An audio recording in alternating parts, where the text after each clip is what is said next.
Good morning. I need to know that it has started. In the chambers, can you hear us? Yes, Madam Chair, we can hear you. Okay, I just wanted to make sure that I'd left the sign up long enough. Okay, good morning, everyone. This is Ramsey County Commissioner Victoria Reinhardt, and I'm chair of the Budget Committee, and Commissioner Matas Castillo is vice chair. And today I would like to call the Budget Committee of the Whole to order.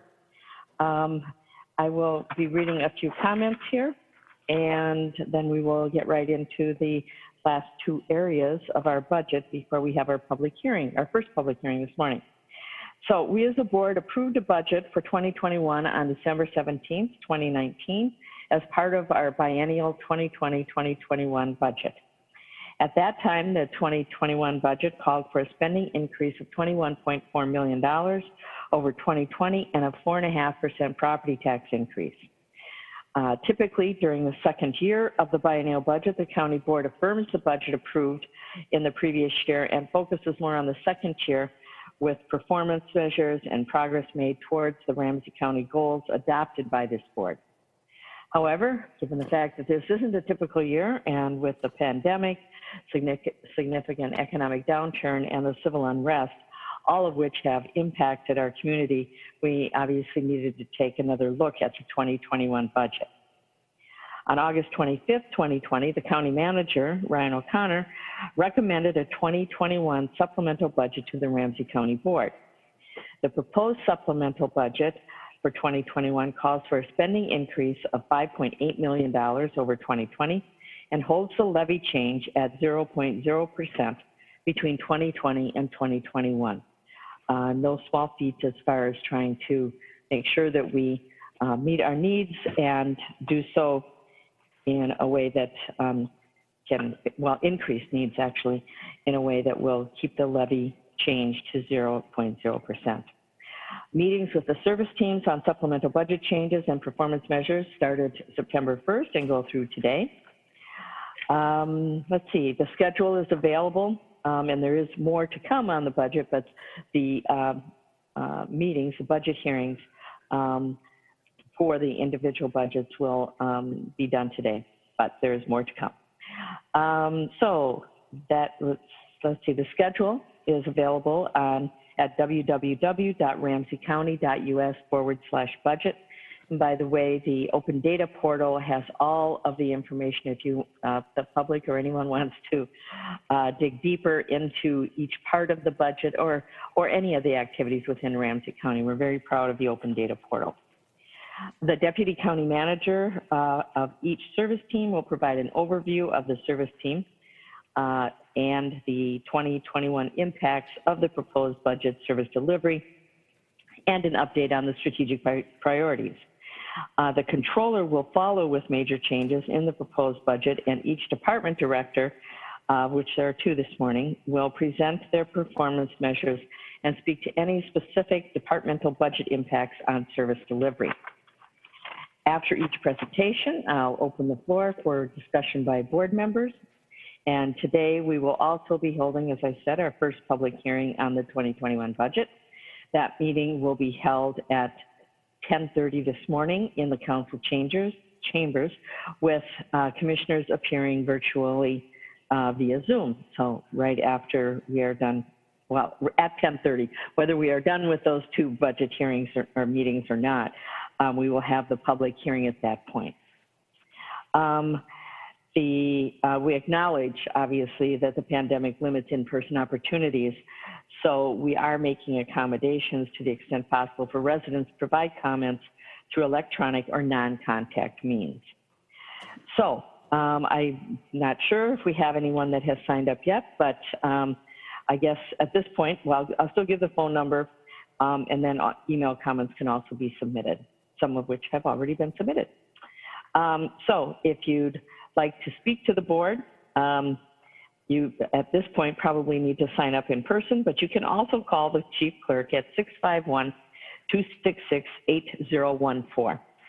You do have to come into the chambers, provide the comments, and then we will they will become part of the public record, as will any emails that we receive at chiefclerk@co.ramsey.mn.us.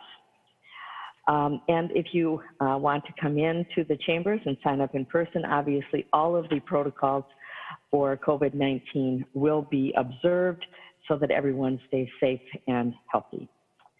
On September 15th, next Tuesday, the board will set the 2021 maximum property tax levy. The second public hearing will be held on November 30th at 6:30 p.m. at a location to be determined. Given the pandemic, actually, well, we're almost close. We're pretty close to having that location determined, but we need to make sure we get it all wrapped up before we make announcement on where it's going to be. But it will be held on November 30th at 6:30 p.m.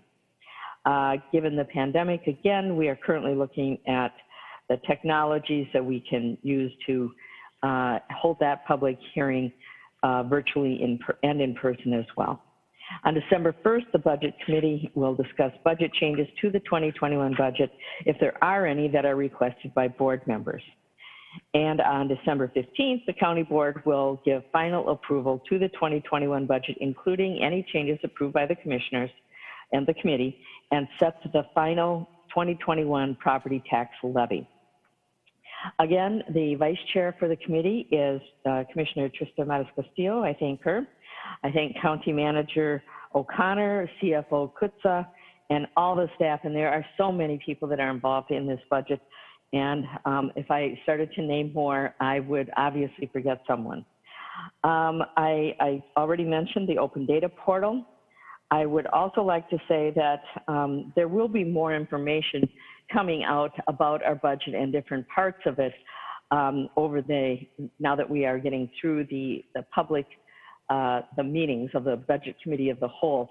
So people, I know that, there are lots of questions that still come up, and we will be making some changes or some comments that will be coming forward from the budget as we move forward.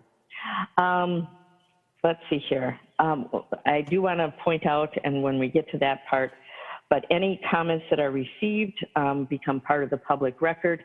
And when we get to the public hearing where we are accepting those comments, it is just that, and I'll go over those rules and guidelines as we go forward. But this is the opportunity, when we have the public hearings, is the opportunity for the county board members to listen. It is not a question and answer period, but rather providing comments that will become part of the public record. Let's see here. I would also today like to thank Acting County Manager Elizabeth Tolsman. And I think with that, we will kick it off. The only other thing I'd like to say is if you haven't already responded to the 2020, to the census, please do so by going to my2020census.gov. It is incredibly important, and it is related to our budget because of the federal funds that come in. It's related to property taxes because of the federal funds that come in. And obviously, it's also related to our representation to elected officials and who represents you on different levels of government. So please do participate. And with that, I will begin the Budget Committee of the Whole. The first, let's see, today we have the strategic team and the general county purposes. And so I will turn it over to Acting County Manager Elizabeth Tolsman for the overview. It is found on pages 172 to 173 in your budget books.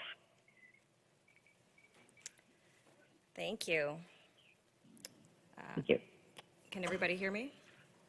Yeah. Okay. Yes. Great. Good morning, Madam Chair. And I would ask that commissioners mute when they are not speaking. Thank you. Thank you. Madam Chair and Commissioners, as Acting County Manager, I am pleased to present our final service team presentation for the 2021 performance measures and supplemental budget process. I would like to note that all the service teams serve the County Manager and the entire organization, including that of the strategic team. The strategic team is the smallest in terms of all the service teams, but in my opinion, they are one of the most influential and critical internally and externally in advancing our strategic priorities towards our vision of a vibrant community where all are valued and thrive. If I may draw your attention to page 176 of the printed budget book, or if you're looking online, it's page 179 in the online version. You will note that the strategic team is comprised of 6 key areas, including finance, human resources, policy and planning, and administration and chief clerk. In the past year, based upon investments by the county board, we added 2 new functional areas, the Compliance and Ethics Office and Transforming Systems Together. To illustrate the key role and value that the strategic team plays in our organization and our community, imagine if Ramsey County, Inc. was a car, where each of the other 4 service teams represent the wheels. They may have different tread lines, air pressure, and positioning, but each provide equal balance and weight to ensure that they're working with one another and moving forward and not in reverse. If the other service teams are the wheels, then the strategic team would represent the car's critical components and accessories. The finance department would, of course, be the gas tank, because without fuel and resources, we can't move. And they are a constant reminder to not let that red gas light come on. The human resources department would be our vehicle's sliding doors, as they play a key role in helping determine who we let in, on board, stay for the ride, or let go. The policy and planning team would be the front end, ensuring that all the parts and critical engine components are connected and aligned to ensure that we are fully functional and moving forward in the direction that we need to be going. The administration and chief clerk's office would be the headlights, shining the light in the direction that we are going and being transparent to our outside environment and ensuring that we don't hit other vehicles or animals on the road. The Compliance and Ethics Office would be the mileage gauge, letting us know just what speed we need to be going and flagging us if we go over the speed limit. And finally, Transforming Systems Together.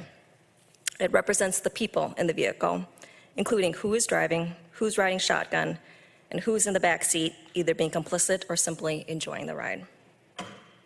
Commissioners, I share this analogy to show that our organization's sum is greater than its parts, and that we cannot advance our vision, mission, and goals without its key components and in working alignment and collaboratively with one another to advance our journey forward. Of the 8 strategic priorities that's in Ramsey County's 2020 strategic plan, the strategic team plays a critical role in advancing racial and health equity and shared community power, aligning justice system outcomes with community values, economic competitiveness and inclusion, and talent attraction, retention, and promotion. This is why this team is important, not only for the county manager, the county board, but for the entire organization and our overall community. With that intro, Madam Chair and Commissioners, I stand for any questions or comments before turning over to Mr. Tom Ock from Finance to highlight our major changes forms.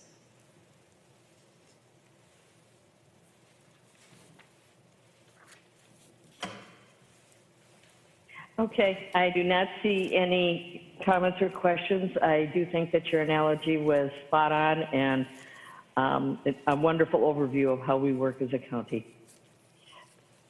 Okay.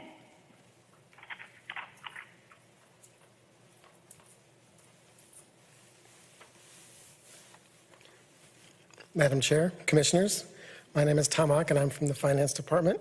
I'll be presenting the Welcome. 2021 major changes. And this information can be found on page 174 of your budget documents. Racial equity and community engagement is a countywide initiative that includes $1 million in 2020 and 2021. In addition, the county manager's office is increased by 1 FTE and $124,000 in 2020 and $125,000 in 2021 to administer this program. Transforming Systems Together is a countywide initiative that includes $2 million in 2020 and $3 million in 2021. The Public Sector Career Pathways program is a countywide initiative that includes $500,000 in 2020 and 2021. In addition, the Human Resources Department is increased by 1 FTE and $127,000 in 2020 and 21 to administer this program. 6 FTEs are recommended as program participants. In 2021, The Finance Department will have a reduction of $185,000 in personnel costs, and this will be achieved through keeping 3 FTE positions vacant. This will be slightly offset by 1 transfer in from the County Attorney's Office into Finance, and this is related to the risk management function. Finally, the general debt service levy remained the same for 2020 and 2021. I stand for questions.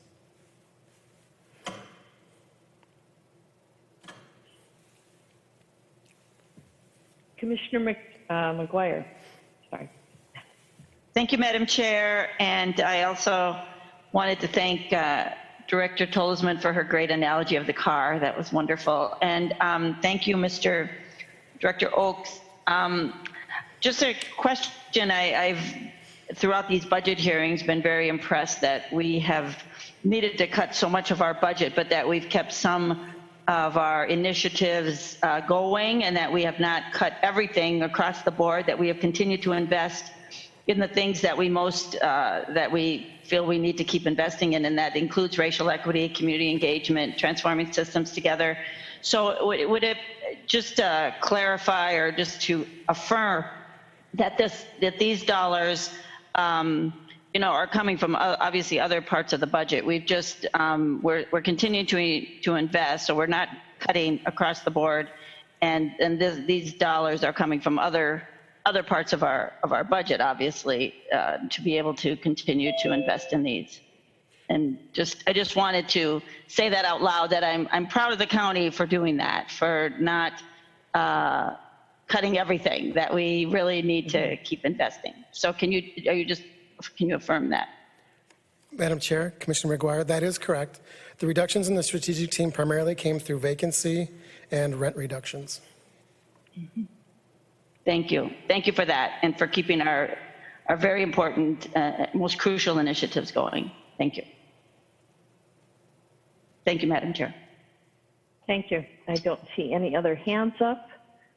I do see that Chair Carter has joined us. I know that she was busy with another chair's duty as far as staff for Ramsey County. So welcome back, Commissioner Carter. Okay, this is, by the way, Commissioner Carter, you're going to have to listen to this, the beginning of this, because Acting County Manager Tolzman did an incredible job of giving an analogy about the teams that we're hearing from this morning, and how Ramsey County works as a team all together. And it was absolutely, as I said at the time, spot on as far as what we are trying to achieve in Ramsey County. If there are no further... Thank you. Oh, yes. I just wanted to say, I absolutely will roll the tape back and listen to that. And I was just this morning in a conference with our support staff, sharing with them how much this board and our entire county appreciates the manner in which they work together as one Ramsey County, and are responsible for the creative, energetic, compassionate care that has been provided by that one Ramsey County during even this pandemic. So thank you so much. I'll roll it back, and I just wanted to speak that into this moment as you talked about it. Appreciate it.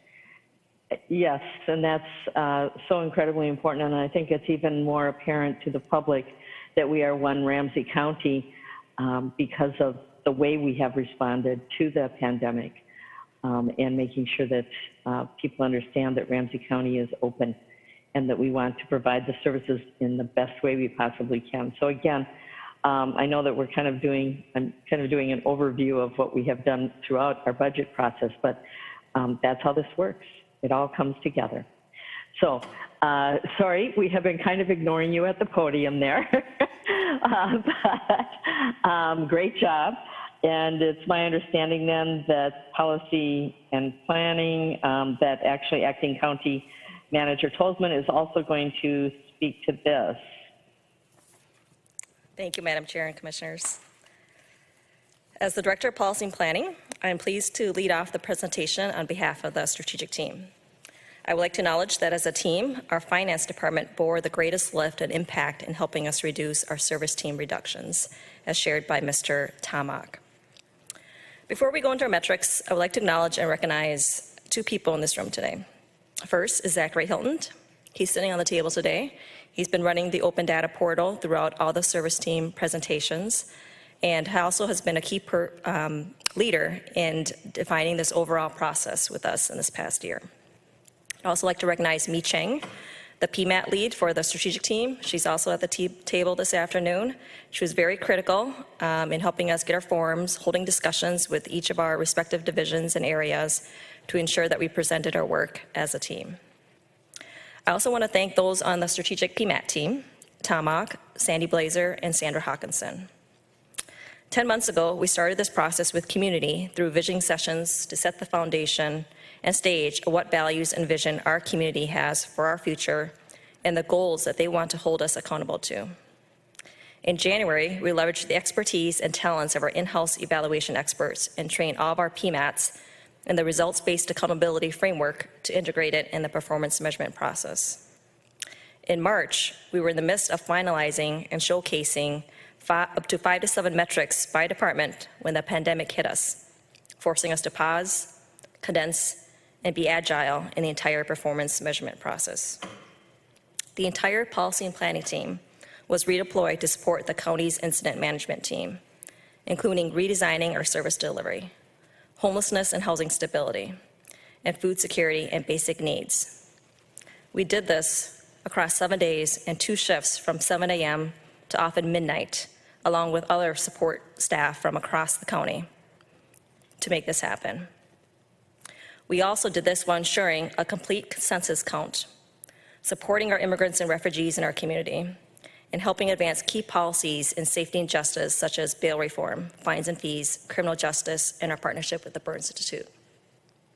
The point I'm trying to make is that the policy and planning team didn't miss a beat in ensuring not only continuity of our county operations, but ensuring that we were still advancing our strategic goals on behalf of community. During this pandemic, and particularly after the death of George Floyd, the Racial Equity and Community Engagement Response Team was formed by the county manager and uplifted in their leadership. And they played a critical role in initiatives such as ensuring that masks were provided for all, leveraging trusted messengers for engagement and outreach to our community who have little or no trust in government, and leveraging media and messaging to inform and raise awareness of resources and facts of the pandemic. The investments that this county board has made in racial and health equity administrators and the impact of the work that you've seen through Prince Corbett and Sarah Hawley in partnership within and across our service teams have proven how important it is to have community at the table, as evidenced through their Equity Action Circle and the numerous town halls that they held in the last few months. Having community voices valued and sharing power decision-making is critical in setting the foundation for our transforming systems together work and advancing our strategic priority of racial and health equity so that outcomes are improved for all. Next, I would like to provide an update and progress on the $1 million investment that the county board approved in our community engagement funds. As you may recall, we developed a master contract process for community engagement that would make it more efficient and accessible for our service teams and departments to contract with community. We now have 24 consultants or vendors on our master contract list and have utilized 8 of those vendors since April 2019. The total dollar amount spent thus far is $403,203 and includes key projects such as voter and census engagement, culturally specific engagement initiatives with African American and American Indian communities, translating county information materials, expanding restorative justice circles, and community engagement in taxes and elections, inclusive economic development, workforce, and 21st century parks. In addition, the total number of women and/or minority-owned businesses as a result of this master contract is at 16, and we have also worked with several other small minority-owned businesses throughout the year that are not yet reflected on our master contract list. We thank you for the board in that investment in that year alone, and we are seeing promising and progressing results. Next, we'll turn your attention to the open data portal. My two colleagues will follow me in sharing some of these stories, but I'll start off in highlighting the Progressive Internship Program. So we can direct to the Open Data Portal, please, and go down to the Progressive Internship Program. Prior to doing that, Commissioner McGuire, did you have a comment or a question? Oh, okay, go ahead. Sorry. Thank you. Thank you for coming back to me. I'm so sorry. Okay, that's all right.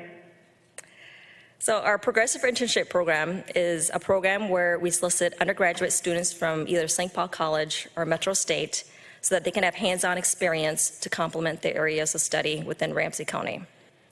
And the metric we're highlighting is whether through the Progressive Internship Program and Finance Fellows, which our CFO will be sharing more about, who participates obtain full-time employment or enroll in professional or graduate program within 12 months.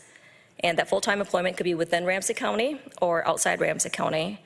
And to share some updates and data, since the inception of the program, we've had a total of 13 students. Please note that most Progressive Internship programs are first-generation college students whose lived experience reflect the diversity of our county. In 2009, 70% of our Progressive Internship alums found full-time employment. And in 2020, 75% have found full-time employment. And we are hoping to retain that metric in 2021. We've learned through exit interviews and monitoring and evaluation of the program that factors such as family and life situation, change in areas of studies, and other factors influence our students' path to graduation as well as post-secondary options. This has been a tremendous program that we hope to sustain and continue through our Public Sector Pathways program. And as I noted, our CFO will be talking more about the Finance Fellows program. With that, Madam Chair and Commissioners, I could call upon my colleagues to share updates on the other metrics and take questions at the end, or do you prefer to take questions now? We will take questions at the end. Wonderful. Thank you. With that, I'll pass it to my colleague, Gail Blackstone.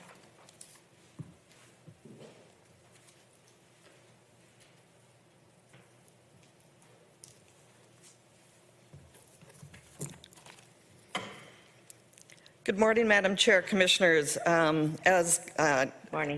As mentioned, my name is Gail Blackstone. I'm the Director of Human Resources.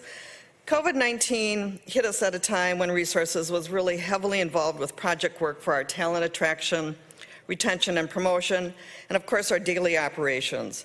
We quickly pivoted to collaborate with Public Health, the County Incident Management Team, and many others to provide support to departments and staff in the midst of uncertain times.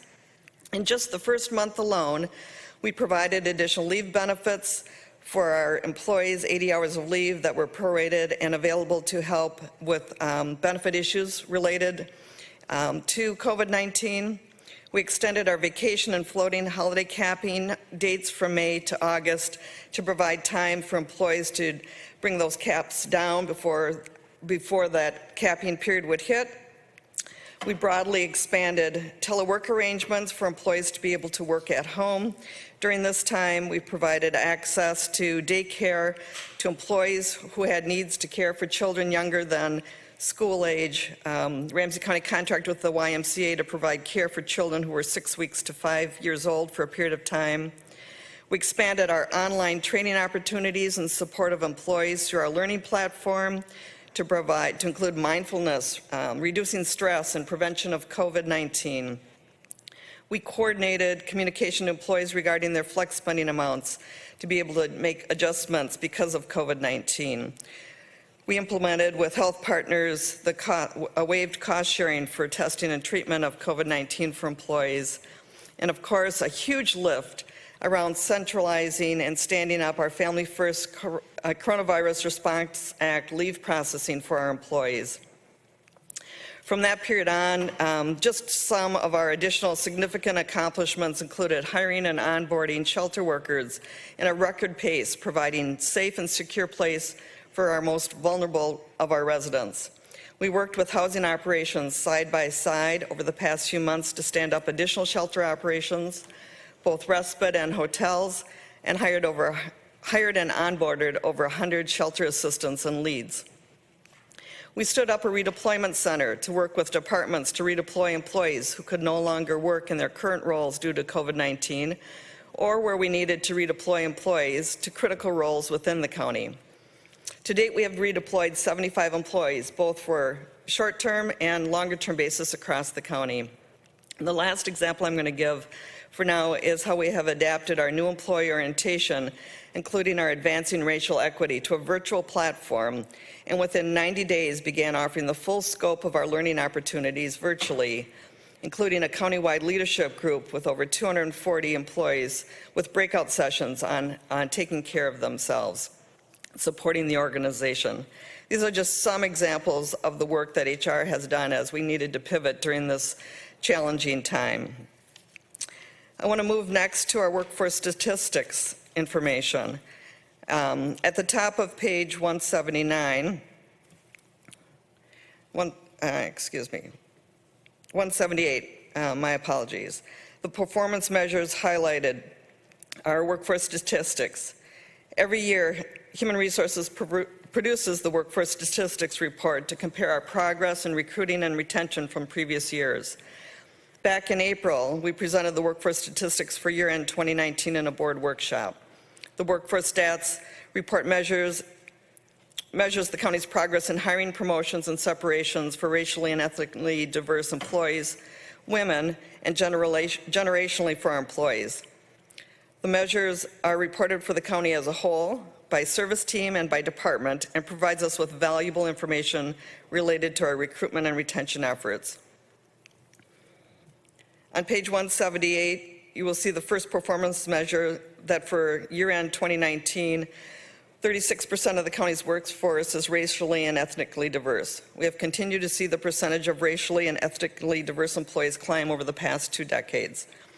This percentage has more than doubled since 2002, when the percentage was 15.8% racially and ethnically diverse employees.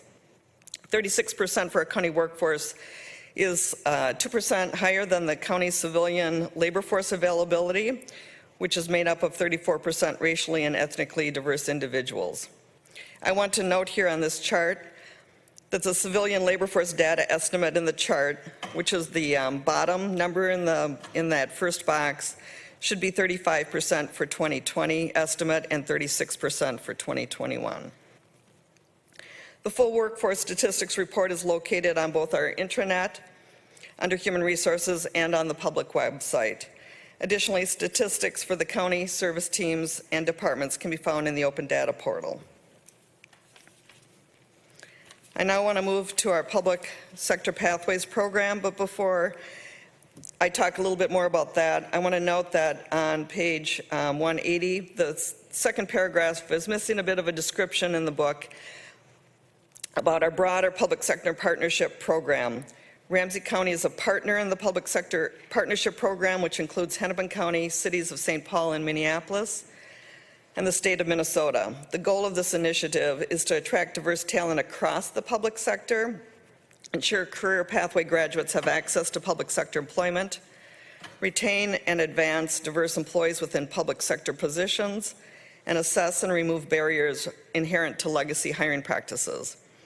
The Public Sector Partnership Program provides training pathways and job shadowing for administrative and financial worker positions. Ramsey County has hired a number of these participants from this program, and additionally, an expanded public partnership group is working to develop a pathway for engineering tech positions. In regards to our internal public pathways, a 2020-2021 priority for the county is to intentionally diversify our workforce, align and streamline existing efforts along the lines of our internships, fellowships, and pathways programs across the organization, and to develop advancement opportunities or lateral paths. We call them pathways, both lateral and upward across the organization, to leverage and retain staff talent. As mentioned already, the board allocated $500,000 in 6 FTEs that could be used across the organization to build out a public pathways program. Efforts were paused in March of 2020 to hire our Public Sector Pathways Coordinator due to COVID-19, but we are now in the interview process and hope to have a coordinator on board sometime this fall to start coordinating these programs across service teams. To date, we have committed $25,000 for legal position in partnership with St. Thomas that works on immigration issues. This is a strong partnership with HR, Policy and Planning, and Workforce Solutions to coordinate the Public Sector Pathways program. The creation of a more formal Public Sector's Pathways program under the leadership of this coordinator will work to coordinate efforts across the county under one umbrella. While we currently host interns, fellowships, and work experience opportunities, this program will help us to better work in partnership with the service teams to assist them in participating in these programs, develop new pathways, and also to promote those opportunities as entryways into county service. The intent is to provide an opportunity for our service teams to leverage this funding and the 6 Pathways FTEs. And perhaps most importantly, it demonstrates our commitment to the community and residents first by engaging in efforts to bring diverse talent into Ramsey County through new and creative ways. Most recently, Human Resources has partnered with Workforce Solutions in a couple of additional ways, both to advertise our job opportunities on the Job Connect platform that they've put forth, and also to use it as a recruiting resource for both our temporary employment opportunities within Ramsey County. Before I stand for questions, if you have any at this time, and I would really want to recognize the entire HR team. They've worked extremely hard, they've been resilient and adaptable, and I so appreciate each and every one of them. If there's any questions, otherwise, I'll turn it over to Alex. Commissioner McGuire. Thank you, Madam Chair, and thank you, Director Blackstone. That is just amazing work we've been watching as your department has just been resilient and flexible and really risen to the challenges that we've seen these last few months. I'm really excited about the Pathways program, and so you've talked a bit about it, but I just was curious if you could expand just a little bit on what areas that we think that's going to be. You said when we hire the director that they'll be working on that, but will it be open to any area of the county that any department might propose a Pathways intern? I'm very excited about it and just want to thank you so much for it. But if you could just give us a little more information. Yes, Madam Chair, Commissioner McGuire. This program, we actually started to kick it off with the senior management team just right before COVID hit. The coordinator role is actually to coordinate across those service teams. Yeah. We are asking departments, service teams to think creatively about how they can both leverage the resources and the FTEs to instill more programs, to create new ones, to leverage this work across so that we're being intentional in our work and supporting across the organization. Wonderful. Thank you for that. I'm just really grateful for thinking outside the box and getting these programs going again. So thank you for that and for all of your work. Great. Thank you.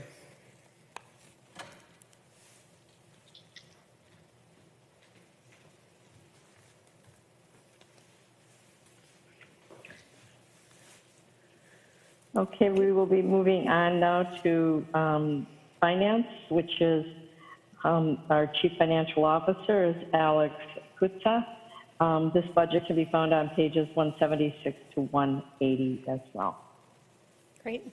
Thank you. Good morning, Madam Chair, Commissioners. I appreciate the time I've been able to sit at this table over the last 2 weeks and talk about all the different service teams, but now is the moment to talk about finance and our strategic team, and I am excited to do that. I've been here 6 months now, and it's been exciting and new and like nothing I anticipated. So first I want to turn to one of the performance measures, the first one on the Certified Small Business Enterprise Program. That's on page 178.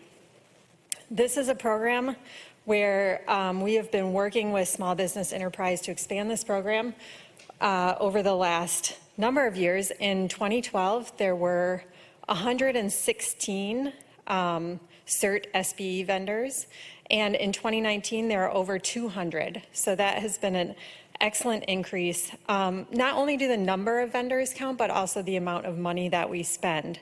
So from 2017 to 2018, Ramsey County's CERT SBE spend increased by 69%, reaching almost $16 million. In 2019, the CERT SBE spend reached $28 million, an increase of 76% from the previous year. Overall, the CERT SB spend only makes up a small percentage of the county's overall procurement spend. And I feel like this is a very unique opportunity that we have in front of us today to create new and expanded opportunities for this program to grow. When we come back on September 22nd and we have the presentation by Comm Consulting, we'll spend more time on this particular area and talk about ways that we're hoping that finance and policy and planning with Director Tolzman mentioned that we can expand contract opportunities for diverse businesses to strengthen the economic vitality of the community. And we want to work to include intentional community engagement, enhanced data gathering, and performance measures for small, women, and minority-owned businesses, nonprofit, and community-based organizations. This is going to focus on working with the community, data collection, reporting, and considering a disparity study in the future. So I look forward to coming back on September 22nd and talking more about that particular program. Next, I wanted to spend a little time talking about the Finance Fellows Program. So when I started here, I was excited and impressed by this program. It is not easy to recruit finance people into public sector work. I have experienced that throughout my career, and I'm excited. I can't take any credit for this program. That goes to others, including the board, but I can tell you I'm excited to continue to grow and support this program, which began in 2016. The goal of the program is to attract, develop, and retain the best finance-related talent, and also to convince them that public sector finance is really exciting and a place that people should consider as they look towards a career in public service and finance. Participants rotate yearly for 4 years and require a bachelor's degree, and they are eligible for benefits. So the departments that are participating include finance, health and wellness, corrections, IPR, EGCI. So far in the program, we have had 2 people graduate. One is currently working in IPR, and one is in the city of Minneapolis. So both continue to work in public sector. We have 3 current participants. One is in their final rotation, their final year of the 4-year program, and 2 are starting their 2nd year. Now that this program is a little more mature, we've created a performance appraisal report, a stronger mentorship program from the supervisors, and we have reinstated meetings with supervisors and fellows and made sure that the duties were clear for each fellow in each department. Of course, we continue to have some challenges like recruitment, as I mentioned, of qualified public sector financial professionals in the labor market, but I'm really excited to continue to grow this program and work with my team on it. The next area I wanted to mention, one that gets mentioned almost every day in my time here in Ramsey County, is the AAA bond rating. That is another performance metric, and it is on page 178 also.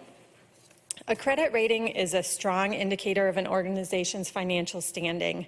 It is something as a CFO I look at before I look at any sort of public sector or different organizations. Ramsey County continues to receive a AAA bond rating from Moody's and Standard & Poor's, and that's been since 2001. That's the highest rating a county can receive. Ramsey County is one of only 4 counties in Minnesota and 65 counties nationwide with a AAA bond rating from both rating agencies. Really what this indicates is that Ramsey County has a clean, audited financial statement, strong policies and procedures in place, and ensures strong financial reserves, which we've talked about in this budget, how since we have those reserves, we're also able to make some one-time investments to get us through tough times. And they're available in case of emergencies like this moment in time. Top bond ratings also reflect strong board governance from all of you, organizational management, and financial stewardship. and they result in reduced bond interest costs to taxpayers. All of those are great things, and it's really great that we've been able to maintain that AAA bond rating. Usually, I want to take 1 minute and talk about fees, everyone's favorite topic. Usually we do a fee schedule in a budget year.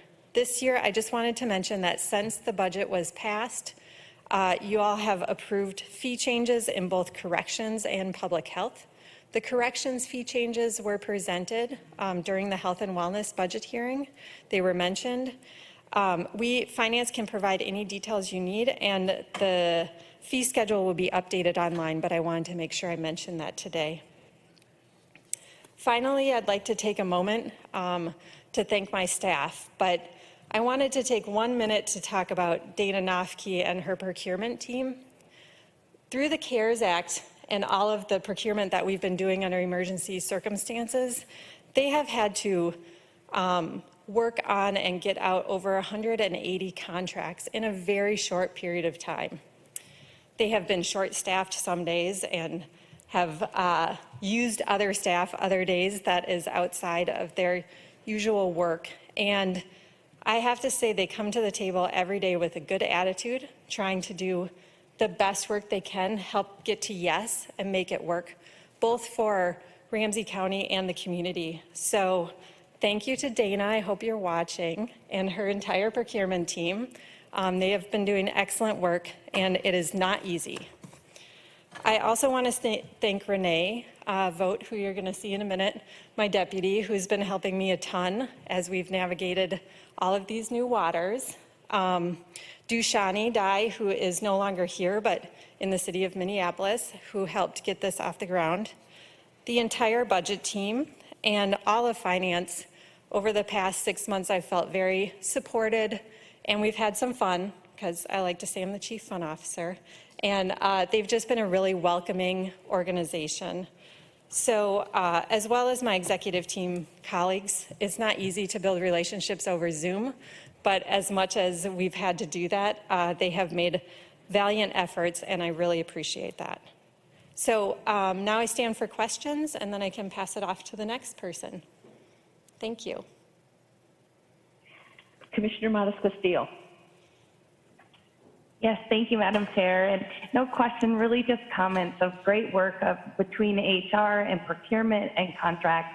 We really have, chartered unchartered territories and move very quickly to make sure that we're putting money out the door to the community that needs it, but keeping ourselves financially sound. And that is with great effort. And so I just really want to congratulate the entire team with hiring new people in HR and contracts and moving. There's been a lot of moving pieces, and we've reacted very quickly. And so it really is just worth a moment to pause and reflect and congratulate you all on that great work, especially coming new into the organization right on the edge of crisis. You have handled it very well, and you're right, over Zoom and even creating this budget and meeting throughout the time to set this up. You really have been a joy to work with. And you're right, it has been fun at times, even under the stress. And so thank you for leading and managing in that way. And I just want to congratulate everyone on this work. Commissioner McGuire, and then Commissioner Carter. Thank you, Madam Chair, and Commissioner Matas-Castillo said it very well. We all really do appreciate your positive attitude, the way that you come to work and experience these really tough times has really helped all of us, that you and your department have been there for us in helping make it work and helping get to yes yourself as well as procurement. And, we just really appreciate that. I do just want to ask you to, if we could just comment a little more about the fees. And I know we've had longer hearings on those, but just because you brought it up, and I just want to let the viewing public know, we have reduced our fees in the corrections, and we're reducing them in public health. And if you could talk a little bit when we'll see even more of those, and that is because the fees have been disproportionately affecting different communities of color and and we just didn't feel that that was appropriate for that. So, but the fee schedule, we've been able to work that within our budget. We've been able to incorporate the reduction in fees into a budget that still is obviously stable and good. So if you could just comment a little bit on that. Absolutely. Madam Chair, Commissioner McGuire, thank you for that. You are correct. The corrections fees reduced. The total cost of that, I believe, was about $675,000 for the county, and we have been able to absorb that within the budget because, as you mentioned, it's a very high priority to make sure that the fees aren't disproportionately impacting certain communities and making it even more difficult for certain people to get ahead in our corrections area. I know that during the health and wellness presentation, there was quite a bit of discussion about their efforts in that area to reduce fees and really work, as they mentioned, like hope and create hope and moving forward out of that system. So those are almost all fee reductions, or they are all fee reductions across corrections. Public health has some fee increases and some reductions. They come out about neutral in the end. Just based on, they have quite a few fees that are based on their actual costs for things like vaccines and other things. There are, I would go through them, but there are like 4 pages of tiny, tiny type. But again, they are to reflect costs and to make sure that when we do charge fees that they are the proper fees and that they aren't disproportionately affecting anyone in our community. Thank you for that clarification. I really appreciate that, and I think that's all appropriate. So thank you. Commissioner Carter. Thank you also, Director Cooper, for your fine presentation and for the work that has been done. Can you hear me? Yes. Okay. You could read my mind there, couldn't you? I was like, okay, just a little Yes, different. thank you so much for all of the work that has been done. Certainly during COVID-19, in your first year of working with us here in the county, we have discovered a lot, and you and your department have been so helpful in managing the movement toward working with community, toward enhancing contracting, in particular with those organizations who have in the past had less opportunity to compete and to engage with us in contracts. And it has just been remarkable to see the work that has been done. And I know that you all have talked about the learnings that apply to a hopeful opportunity to continue that type of aggressive work into the future. And you have mentioned the Keene study. I look forward to the 22nd when we have the opportunity to hear from them and to call out the recommendations that they may have for us to consider as we move forward. I will hold my detailed questions for that time, but I might ask at this time if there have been any learnings or observations that you could share with us in general. You mentioned the potential of exploring a disparity study for Ramsey County in the future. In 2017, when metropolitan area organizations came together to conduct a disparity study, we were not able to participate, lacking resource to apply to that at that point in time. But as we've observed since 2017 until 2020, the opportunities and challenges of that disparity study. And as you think toward the future, can you share with us in general today the greatest opportunities and greatest challenges that we might want to be thinking about as we enter into our workshop on the 22nd with respect to a potential disparity study? Thank you, Madam Chair and Commissioner Carter. I appreciate that opportunity. And I think, as you said, we'll hear a lot more on the 22nd from the Keene study. But if I was going to kind of overview 2 things, and I'll ask Director Tolzman to weigh in if I don't hit on what she's hoping to mention. One is that we can set some aspirational goals moving forward and really work with community. We can partner with groups that we already have established in this county, like Research, the PCAT teams and IPR and other people who are doing work in this area to engage with community in ways that would enhance our CERT small business enterprises, that will be that targeted at certain communities to make sure that they are seeing our RFPs, that they are bidding on work in Ramsey County, and really working to engage our community, not just us going out there, but asking the community how they can do this work and engage, and what are the barriers to getting enrolled in some of those programs. That's one opportunity. I think the second one I would like to mention is really looking at the data and reporting in robust ways on where we are investing in small business, women and minority-owned businesses, and making sure that data is available. So in the future, as I mentioned, when or if we do a disparity study, we will have the basis of the data to conduct that study. And I see Director Tolzman taking off her mask, so I think she wants to add to that. Thank you. Madam Chair, Commissioner Carter, thank you for that great question. I think CFO Kutska did a great explanation. The only thing I would add is what we learned from the consultant, and again, you'll hear more on the 22nd, is first of all, I think we want to focus on our overall goals, and our goals is truly building wealth within our communities and how we contract with diverse businesses.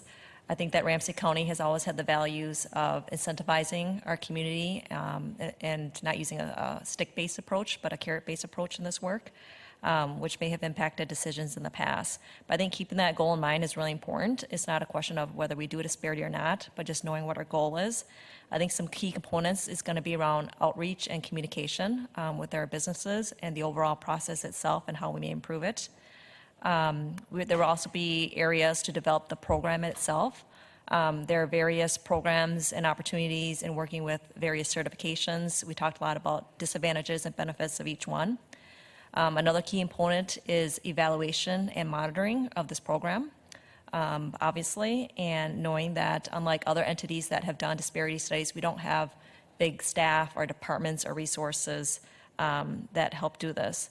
Then the final thing is reporting will be a really important part. Obviously, we do a lot with our open data portal. You've heard through our workforce and inclusion work. We're looking at software and other things to report and collect data.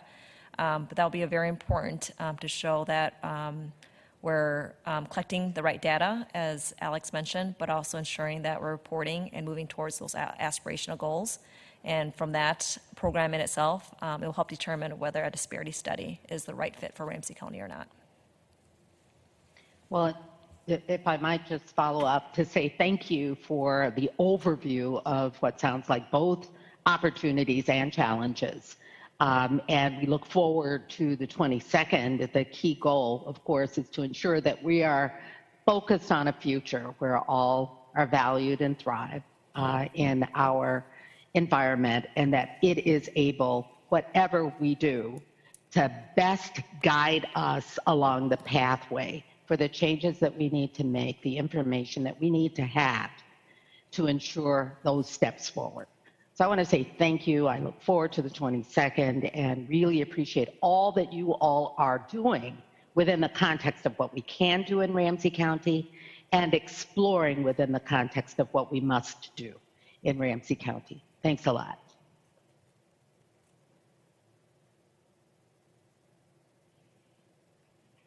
Commissioner Fretham. Thank you, Chair Reinhardt. First, just a brief moment of solidarity with our CFO for a very unexpected first year. Yeah, right there with you. And then if you could, with this, again, love hearing about this AAA credit rating. And if you could just talk me through, absolutely, we've built up these stores, and I'll say we, knowing that I don't get any credit for this, I just got here. But and yes, it's there for a rainy day, and it is pouring out. What level of risk in terms of like risk to this bond rating are we taking on by using these stores? Can you talk me through that? I am trusting that we are being thoughtful and deliberate in relying on these stores to get us through this time. Can you talk me through how that the amounts were determined and what you relied on to figure that out, and what level of risk you think we're taking on in terms of the amount we're taking out of the stores to get us through this year? Great, thank you, Madam Chair. Commissioner Fretham, that's a really good question, and one I've been exploring and asking with some of our consultants and our person who is in charge of our debt, who you're going to hear from later, Mark Thompson. What I would say is the amount that we are using from our reserves in this budget is a very small percentage of the rainy day fund that we have.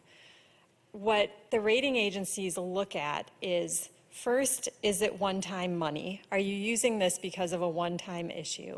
And we're going to need to be able to answer that question, and I think we can. We've talked about that during these hearings, how in some of the areas where we're using fund balance, we need some time and runway to make sure we can pivot our programs and increase revenues to be able to take that out of the budget and still maintain the really important services that are important to this board and our community. So there's that piece, and I think that is easily explained. The other piece is they're going to look at the overall reserves of the county, and the ordinance that you have, or the bar that you've set for Ramsey County, is 2 months worth. We have almost 4 months worth of reserve, and that will not even, the amount that the additional $2.5 million that we're using in reserve funding this year will not even impact that. We will continue to have that much funding. I think when we get into 22 and 23, if we continue to need to use fund balance, that's when we need to talk about that. Right now, I think there's very little risk. This is a completely responsible way to use fund balance, and no rating agency will be surprised. And we're also not going to be alone. There's going to be many, many, many jurisdictions out there using their fund balances if they're lucky enough to have them. Especially with not out doing layoffs, without doing furloughs, with the consistent management we have here. I don't see this as a big risk to the county, or really any risk to the county right now. Thank you, I appreciate that.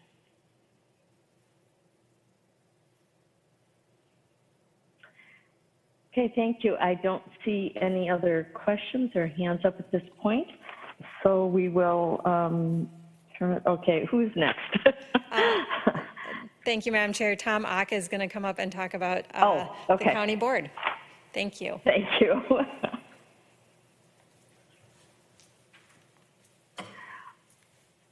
Welcome back, Tom. Thank you for having me. Madam Chair, Commissioners, I am the budget analyst supporting the strategic team, and I will be presenting the 2021 Board of County Commissioners budget changes.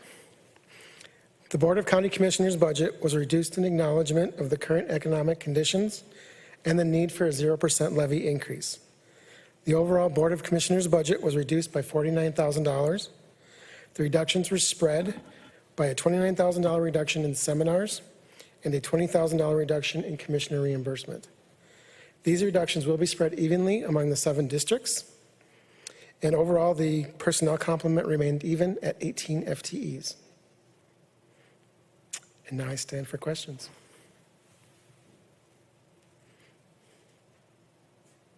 I do not see any hands raised. Thank you for that work.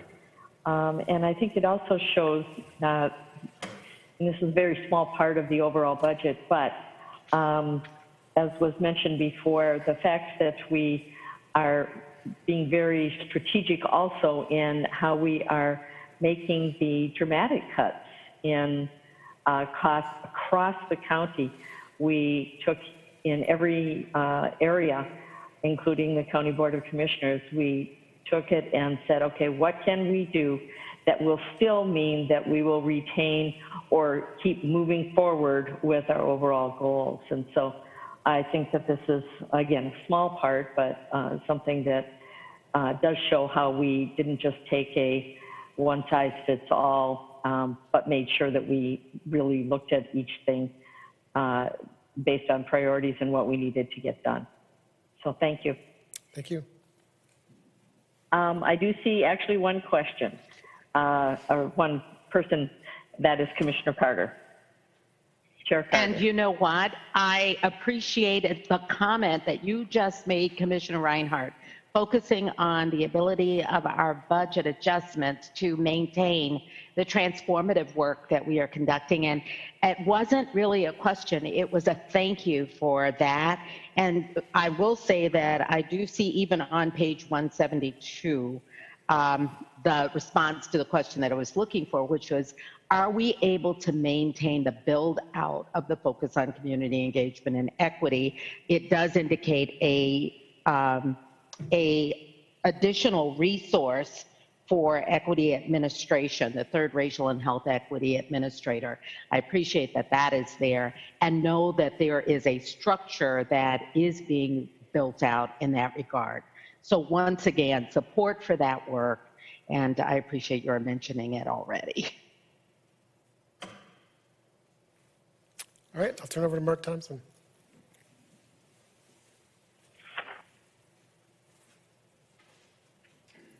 One of our favorite subjects here, the library and county debt. Good morning, Madam Chair, Commissioners.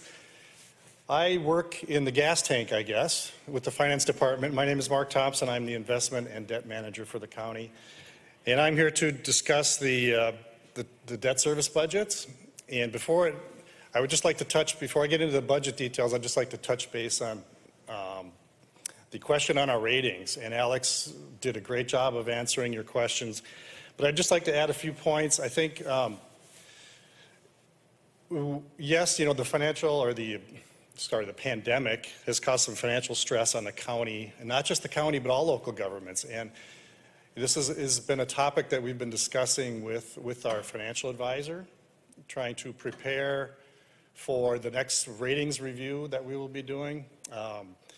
And I think, because the county came into the pandemic with a very strong financial position and very strong fund balance policies and a very strong plan to manage through the crisis, they're going to look on that very positively. And I think that we have, because of our strong history of the way we manage our fund balances, we have the ability to come back from this. And we're using a very small amount of reserves. The rating agencies will understand that, and they're going to be seeing that. So I think there's a little bit of grain of salt that they're going to use in evaluating our use of those reserves. And because of our strong history, I think that they will, understand that we have the ability to come back. So that I'm very optimistic, and so is our financial advisor, that we will be able to maintain our strong ratings. So I just thought I would add those comments. So unless there's any more questions on that, I'll jump into the library and county debt service budgets. As you know, we have the two debt service budgets that are levied, the general county debt service budget and the library debt service budget. And there are no major changes from the previous approved budget for either of these debt service budgets. These budgets are used to make the principal and interest payments on our outstanding debt, the debt we issue to finance our capital projects. And these debt service budgets are very closely tied to our capital improvement program. So as you know, there's been some proposed changes to the capital improvement program, specifically a library project in 21 and 2 golf course projects. And there's no major changes in the current debt service budgets, but if these capital improvement changes are enacted or approved, those will affect the debt service budget. So I thought I'd just walk through what those potential changes could be. Specifically, the library project, if that were eliminated from the library debt service budget, the library levy would actually go down 2.4% in 21. And if the 2 golf course projects are delayed, as is proposed, the county debt service budget we'll be able to, let me back up, we will be able to I guess what's happening is it's kind of hard to explain, but We will be able to adjust, take the 2 golf course project dollars and put those into the county's affordable housing priorities and keep that in the same county debt service budget. So the levy, the county debt service levy will not change, and we will bond for the same amount if these capital improvement projects are approved.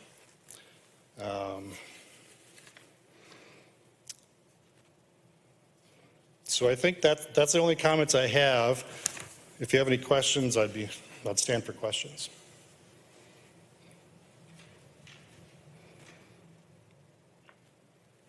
Commissioner McGuire. Thank you, Madam Chair, and thank you. I'm just curious, you mentioned the library levy, and you said if we didn't do the library capital project, which is the Maplewood Library, that it would go down 2.4, but you said, just at the very end, you said, but if we do these projects, our levy will stay the same. So are you saying we could still do the library project and we could do I think we're moving from doing the golf courses to doing housing, but we're still going to do the library project, and then we can still maintain our bond rating. Can you just clarify which projects we could still do and still keep our levy, our bond rating or our levy? So the library debt service levy is a separate levy. It's levied on suburban taxpayers only. And by not doing the library project, the Maplewood Library project in 2021, that we will take that projected debt service for that project out of the 2021 library budget. So that will lower the library debt service budget, or lower the library levy also in 2021. So that would be a 2.4% reduction in the levy from 2020 levels for the library. Now, and if I could just ask, so is that what's being proposed, and is that what's in this budget? So that's what's in this budget, because yes. Correct. Madam Chair, Commissioner McGuire, if I could just weigh in on that one. Mark is correct that, so what is being proposed is actually that the fund balance for the library pay for the Maplewood Library remodel. There is fund balance available, and we are trying to get to $8.9 million of available funding for affordable housing at this moment in time for our community. That's a very high priority. I think what Mr. Thompson is saying is that because we would move that project from library debt service to the fund balance on the operating side, it would reduce the library levy. We had some capacity within our county debt service that makes it so that will not increase based on these changes, but will remain the same. I'm hoping that made sense. Happy to answer any follow-up questions. I think you hit on a good point, if I may, that the proposal is to move the library project from bond financing in the capital improvement budget to being funded by fund balance. So that would remove the projected debt service out of the debt service budget because they're using fund balance. So that's why the library debt service budget and levy would go down. And I appreciate that clarification, because I appreciate that. Oh, I'm sorry, Madam Chair. I think the question, what I was hearing was that the project would still go forward, but utilizing other funds. Is that correct? Asking Mark and Alex. Yes, Madam Chair, Commissioners, that is correct. Okay. Thank you, Madam Chair. That was my question, and that is what's happening. Yes. And I just wanted to be clear that it is two separate levies, and we're moving the library into an operating into operations. And so we are still going to do that project, but we're still going to get our housing funding also. So thank you. But it's two separate. Things. Well, and I think that's a very important point, and it also impacts the golf course projects, and that's a little bit different. First of all, it's not county or the library levy is just in the suburban areas. But it's not as if we are trying to turn back and not get these things done, but it's about timing, it's about the source of the funds and where it comes into play in debt service. So there's a lot of moving parts. So Mark, you said it probably best. It's complicated to try to explain, but when you look at our entire budget, everything that we have done is really about saying, okay, what are our strategic priorities? How are we going to get there? And how do we make the adjustments within the resources that we have? And in fact, reducing the amount of money that we're spending, reducing the levy significantly, and still making those strategic investments. So it's, I think the staff has done a fantastic job of making sure that we don't abandon something and then to simply replace or stay even where we're at. We're still moving things forward. So it is complicated, but it's about how, I think it really demonstrates how our staff and the strategic management team altogether and finance has really used every opportunity and every option to make sure that we are on that same path of one Ramsey County. So this is a small part of that, but it's an important part to the people throughout our county. So I appreciate the question, Commissioner McGuire, and hopefully that didn't make it more difficult to understand. I appreciate that. Thank you, Madam Chair. Did you have anything else? No. Commissioner McGuire. Thank you, though. It was really important to get that clarified. Commissioner Matas-Castillo. Yes, thank you, Madam Chair. I just wanted to comment on the creativity and the use of adjusting quickly to meet the needs of our community on housing. And so I know that some folks, you know, we're really looking forward to beginning the work and evolution on our golf courses. And that work, you know, is still scheduled to be done, but we are reacting very quickly to meet real critical needs right now. And so I just really want to thank the finance team and the bonding team for thinking through this. This is new use of funds for us. This is a new program, so I know that requires a lot of work and research. And so I really appreciate you digging into that in a critical time, because it really is going to make a huge difference for our community. And so you're gas in the engine, but it is really going to fuel a much bigger issue in the future. And so thank you for being part of the solution for making sure we have housing for our community in this crisis. Thank you. And I guess one thing that I would like to bring up, we've been talking, or the mention of golf courses has been mentioned here a few times because we did make changes in that budget area as far as the investments.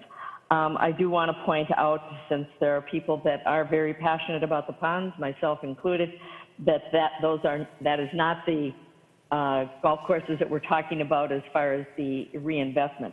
However, there will be more information coming forward, because as with every part of our budget, even what we're trying to do in South Maplewood has been in the 2 parcels, which include the ponds of Battle Creek.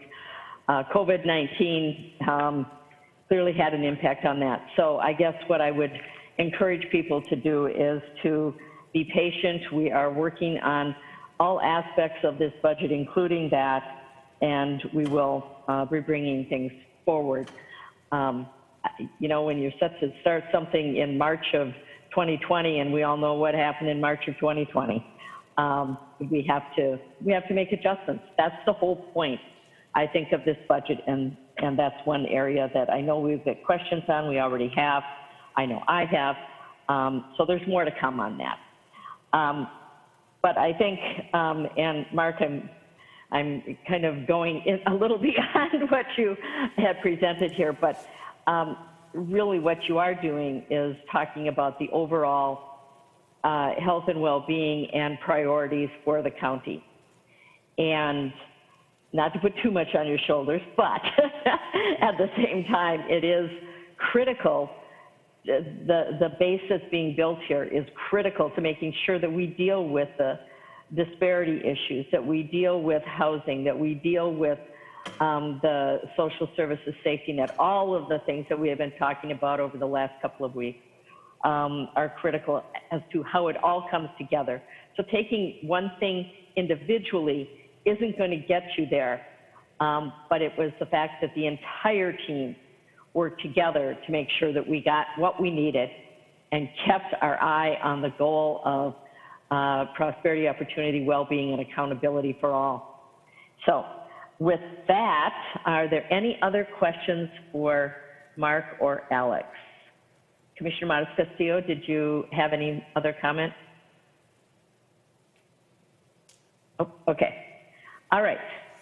Then we will move on to Renee, I believe, and the administrative addenda. And Alex had kind of queued you up as far as things to come. So Renee. Good morning, Madam Chair, Commissioners. Good morning.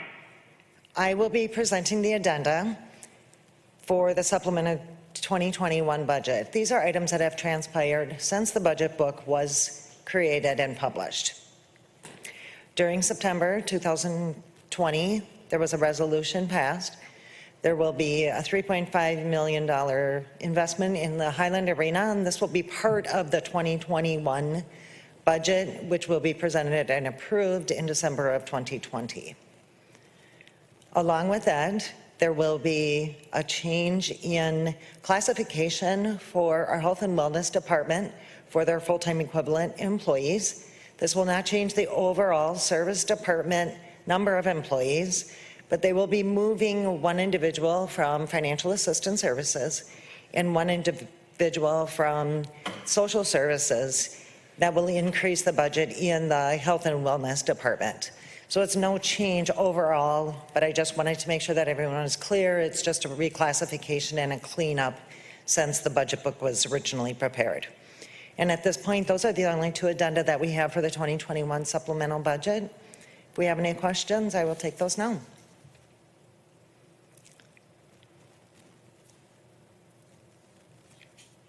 Okay, it does not appear that there are any questions. Thank you very much, Renee. Thank you. And Elizabeth.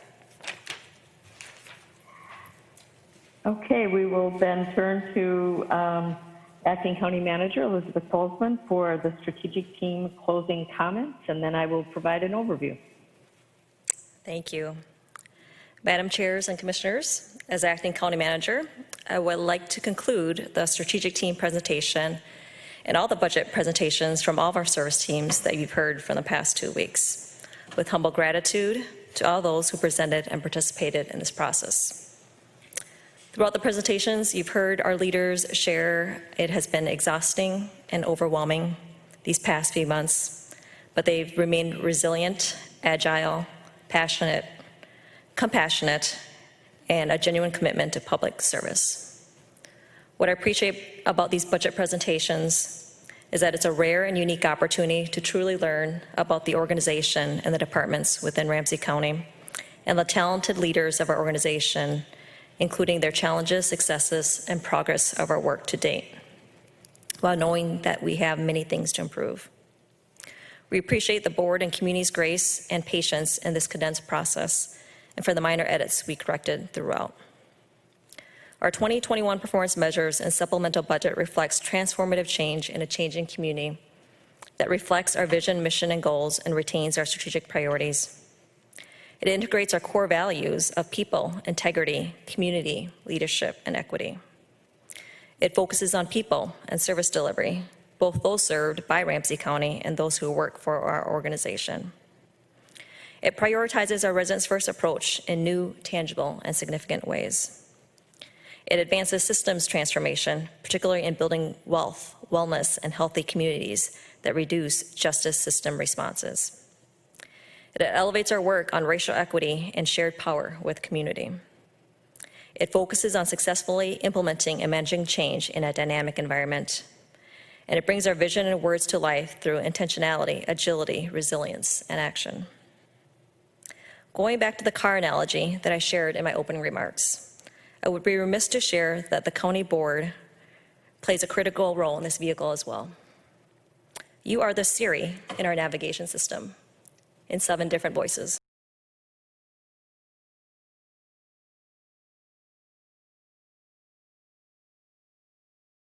Pit stops and delays, and clearly letting us know when we've made a wrong turn. We've driven through wildfires in California's, snowstorms in Colorado, and hot spots in this pandemic, regardless of your age, race, gender, or where you live. And even depending on the color of your skin, we may have even been pulled over, ticketed, or possibly even killed. Advancing our vision, mission, and goals within a budget and performance measurement process is not often about the destination, but the journey along the way and the people you experience it with. Ramsey County is an organization, a community filled with talented and passionate people, and we should be proud of the vehicle we built, maintain, and the direction that we're headed. Thank you.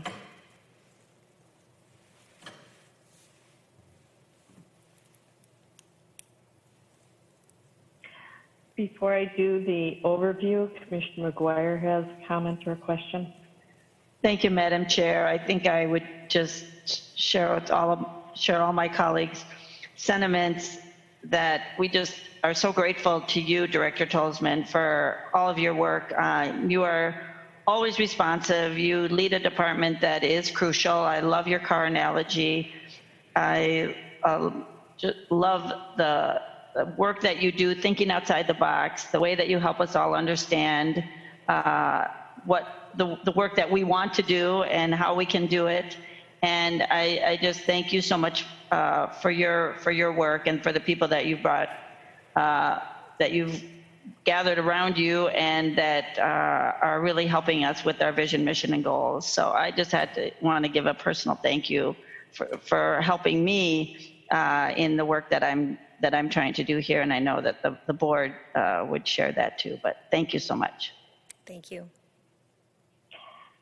And I think what I'll do right now is to provide the overview of today, and then I am sure as we draw to a close, the team, the department, public meetings of the Budget Committee of the whole, and prior to the public hearing that will start at 10:30, other commissioners may have comments as well.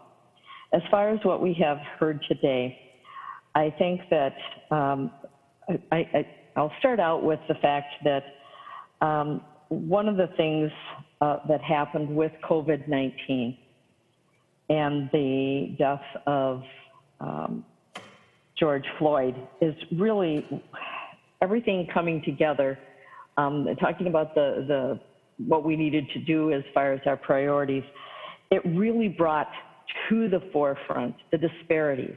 All you have to do is listen to the COVID-19 update and know just how disproportionately impacted people of color and Indigenous people are in Ramsey County and in this country. But when we look at those numbers, they're pretty stark. And you look at the housing information, you look at jobs and wages, you look at those that were disproportionately impacted by being laid off and the lower wage workers. I mean, it's throughout. And that is very, very clear. And we had, as Ramsey County, had embarked on a journey about making sure that we were looking at those institutional changes that we needed to make. That's transforming systems together. That's the talent attraction and retention program. That's all of the work that we are doing, the racial equity and community engagement response team. I could go on and on and on about the things that we are trying to convey to people about how very, very important it is to not go back to just normal, because it was not fair to people across Ramsey County. We can do better. We are doing better, and I think that that's what this budget represents as a whole. We are doing better. I think that, and I do want to point out also, especially when we were looking at the procurement and the contracts, The numbers seemed large, but they're a very small percentage of our overall budget. And the reality is, again, in this area, the larger businesses had such an advantage, and it was very difficult to try, and it's still, we have a lot of work to do yet to bring up the numbers so that you could have small businesses and women and minority-owned businesses having a fair shake at getting part of those funds. These are funds that were going to be spent to make sure that we provided those vital services that we need to our community, and who gets a piece of that work, who gets a piece of that pie, I guess, as far as moving forward. That's what has changed here. It's not the amount of money that's being spent, but it's about who is getting it and how it is being spent, so that it is more culturally specific, it is more geographic, it is all of the things that we need to do to try to change the systems and make it fairer for everyone, so that when we get to normal, it will be a new normal. I think that, the days, weeks of the Budget Committee of the Whole, listening to the departments, the teams, how we come together as truly one Ramsey County, really just represents a small portion of what the staff had to do. And the huge thank you, and I know that all the commissioners share that, the value that we see in all the work that had to be done. Not only did you have to develop a 2-year budget as staff and the county manager and staff, but then you had to redo the entire budget and cut out a significant portion to bring the levy increase down to 0. It was scheduled to be at 4.5%. The world has changed. Ramsey County has changed. And the pivot that took place was nothing short of amazing. And at the same time, never, ever losing sight of our goals and making sure that those investments that needed to be there to make a better normal coming back were not only there, but really highlighted in all of our budget hearings. So I guess I would like to say a huge thank you, first of all. This county board has always been an involved and passionate county board about making sure that we get done what we need to get done. We've never shied away from the big issues, and but rather have really shone a light on them to make sure that we were saying, you know what, this is not acceptable. We need to do better. And to a person on this county board, whether you've been here over 20 years or you've been here a year and a half, everybody plays a role in this and representing the entire county, our districts and the entire county. So I'm going to end my comments going back to the car analogy. I love it, by the way, because I think it really does relate to how people can understand what they did. When you are in crisis and you're told to shelter in place, all the things that we were told, especially early on when we didn't know what was happening, how impactful it was going to be, how many people were going to, how many people were going to die because of COVID-19. And what we needed to do as a community to protect ourselves, our loved ones, and others that we don't even know. But we have an impact on them. What would have been the logical things that some people would have done? And I know that we've all gone through these different stages, but what would we have wanted to do? We wanted to park that car and just say, okay, let's just hunker down, we'll wait this out, but we didn't do that. And in fact, what we said was we need to go faster and better and smarter than ever. So instead of parking the car, we basically figured out a way to utilize a more energy efficient car to get more mileage out of every dollar that we have spent, and to use it in a way that will really make a difference on our vision, mission, and goals. So, and staff and the county board, county commissioners, we're out in the community all the time talking to people. Now it's more virtual, but we're getting such great input on what we're doing as well. So again, we're not speeding, but we are making a difference, and we did not park that car. We are doing it better. We're doing it better for the environment. We're doing it better for people's lives, the individuals, the little things that we did to the big things that we did truly made a difference, and will continue to as we go forward. So thank you for helping us re-equip our car so that it is more efficient, runs smoothly, and continues on that road that we have to making systemic change that will be a better normal than we started out with. So again, I thank the entire team. We have had wonderful comments and discussion as we've gone through the Budget Committee of the Whole and the entire budget. For those that are listening, again, the open data portal will give you so much information. Any question that you have, and if you have other questions, please let us know. And because that's how we make our best decisions, is the community input. So with that, I'm going to look to see who else's hand is up if anyone wants to make any other comments. Because I think we have been making these comments throughout. I'm not seeing any hands up right now, and that is fine because I think everyone has been very expressive. Every commissioner has been very expressive about their gratitude in moving this forward, moving Ramsey County forward. Prosperity, opportunity, well-being, and accountability. That's what we're about, and everything that we do is directed in that way. Okay. I think at this point, then we have, let's see, what time is it here? It's 10:08 right now.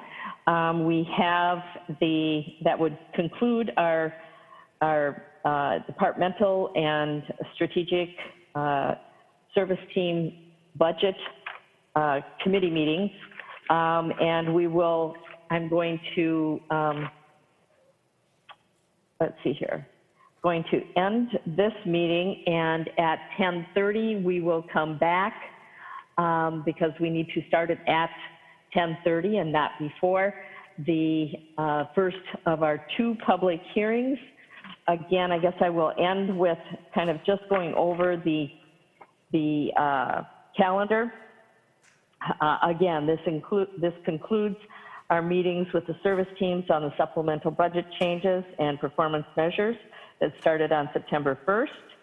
We will be next Tuesday, we will be, I'm trying to make sure I get all the things here. Let's see here. We will be setting the maximum property tax levy, which I believe will be at 0.0% since we have not made any changes within the Budget Committee of the Whole. We will have our second public hearing again on November 30th at 6:30 p.m. Stay tuned for more information on that. We will have a combination again of in-person and virtual meeting in order to make sure that we are being cautious given the pandemic. On December 1st, if there are any changes by county board members, we will consider those then. On December 15th, the county board will give final approval of the 2021 budget and set the final 2021 property tax levy. With that, we are adjourned, and just a huge thank you to everyone, all of the commissioners, especially Commissioner Matas-Castillo, as we have gone through this budget process and all the changes that took place this year. County Manager Ryan O'Connor, CFO Alex Kutza, and all of the staff involved, and for this last week, especially Acting County Manager Elizabeth Tolzman. With that, the Budget Committee of the Whole meeting is adjourned. Thank you. Well done. Thank you.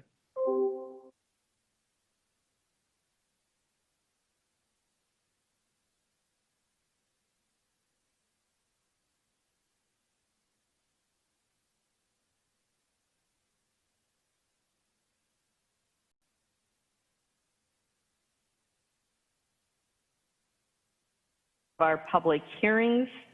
And so I will, on the proposed 2021 supplemental budget. So I will now gavel the public hearing to order. The purpose of this meeting is to allow the public an opportunity to comment on Ramsey County's 2021 proposed supplemental budget.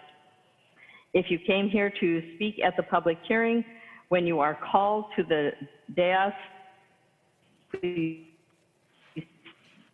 state your name. Madam Chair, you're cutting out. Your audio is cutting out, Madam Chair. And city of residence before making your comment. Okay. Is it okay at this point? Yes, it is, Madam Chair. Would you mind repeating the last section, please? Okay, absolutely. Well, I think I will repeat, it's not that long, so I'm going to repeat. The purpose of the meeting is to allow the public an opportunity to comment on Ramsey County's 2021 proposed. Madam Chair, you're cutting out again. It looks like there's audio connection supplemental issues. budget. For those. Madam Chair, we can't hear you. Okay. No, I was just trying to test some things here. Madam Chair, you're going in and out. I'm going to try to switch to audio with the iPad. Okay. Okay, can you hear me now? Yes, we can. Okay. We're just going to go with that then. Okay, the purpose of the meeting, of the public hearing meeting, is to allow the public an opportunity to comment on Ramsey County's 2021 proposed supplemental budget. For those that are in the chambers, if you came here to speak at the public hearing, when you are called to the podium or to the dais, please state your name and city of residence, making your comments before making your comments. You have a limit of 3 minutes to give your testimony. Because of the way we are doing this virtually, I am going to rely on Acting County Manager Elizabeth Tolzman to run the portion of calling people up, the timing, and to basically be able to move through this process. As I stated in other meetings, we also have the opportunity to provide comments via the website that will become part of the public record, just as the comments that are made in person become part of the public record. So this is not only time to make the commissioners, this is also as a public hearing, we are just simply listening as the County Board of Commissioners, and I would ask that commissioners mute to their lines, and I will turn it over to Acting County Manager Elizabeth Tolzman at this point. Thank you, Madam Chair. May the record reflect that we're scanning the room, and other than the 3 staff that are at the chambers here and our chief clerk in the audience, there's nobody here in the chambers. The chief clerk did go out in the hallway to see if there was anybody waiting outside, and there's nobody out there. But with that, I will make the statement 3 times. Is there anyone here to speak regarding the proposed 2021 supplemental budget?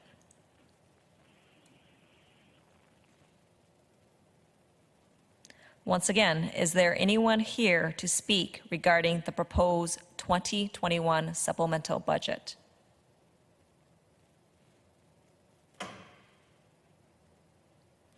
And finally, is there anyone here to speak regarding the proposed 2021 supplemental budget?